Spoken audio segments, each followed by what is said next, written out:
চাঁদের পাহাড় উপন্যাসের আবার একটা প্রয়োজনীয় আলোচনা। এক্সট্রাক্টটা হচ্ছে যে গ্রামে আমাদের খাতির হয়ে গেল খুব। তোমরা ভাবো এটা ঠিক কোন পরিচ্ছেদ থেকে নেওয়া হয়েছে?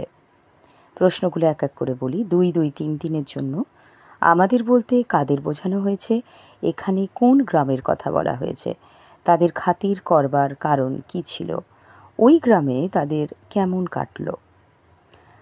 আলোচ্য অংশটি বাংলা সাহিত্যের বিখ্যাত ঔপন্যাসিক বিভূতিভূষণ বন্দ্যোপাধ্যায়ের লেখা চাঁদের পাহাড় উপন্যাসের একটি অংশ। আমাদের বলতে ডিয়েগো আলভারেজ ও জিম কার্টারের কথা বলা হয়েছে। ওই দুজনের যাত্রাপথে একবার তারা অরেঞ্জ নদীর প্রায় 50 মাইল দূরে এক কাফির বস্তিতে অবস্থান করেছিল। এখানে সেই গ্রামটির কথা বলা হয়েছে। গ্রামের নাম অবশ্য উপন্যাসে নেই।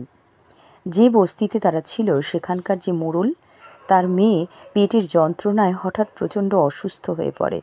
গ্রামবাসীদের ধারণা ওই 5 বছরের মেয়ে বনের ধারে গিয়েছিল, সেখানে তাকে দানও ধরেছে। আলভারেজরা মেয়েটাকে জিজ্ঞাসা করে জানল যে সে বনে কোনো ফলের বীজ খেয়ে ফেলেছিল এবং বুঝল সেই জন্যেই কোনো সংক্রমণ হয়েছে তার পেটে এবং যন্ত্রণা। ওদের সঙ্গে হোমিওপ্যাথিক ওষুধের বাক্স ছিল। তার থেকে 1 ডোজ ওষুধ দিতেই মেয়েটির পেটের যন্ত্রণা কমে গেল, সে নিস্তার পেল। ওদের ভাষায় ভূত ছেড়ে গেল। এই ঘটনার পর থেকেই কাফিরদের গ্রামে ওদের দুজনের খাতির বেড়ে গিয়েছিল। এই খাতির শব্দটার কিন্তু অর্থ অনেক সময় আসতে পারে, যে খাতির শব্দের অর্থ কী তোমরা ভাববে। গ্রামে কাফির সর্দার যিনি, সেই সর্দারের আতিথ্যে তারা সেখানে দিন 15 কাটিয়ে ফেলল। বিদায় নেবার সময় সর্দার তাদের হাতে ডুমুর ফুলের মতো একটা বড় সাদা পাথর তুলে দিয়েছিল। ওরা চমকে উঠেছিল, আশ্চর্য হয়েছিল, কারণ ওটা আসলে ছিল পালিশ না করা একটা হীরের টুকরো।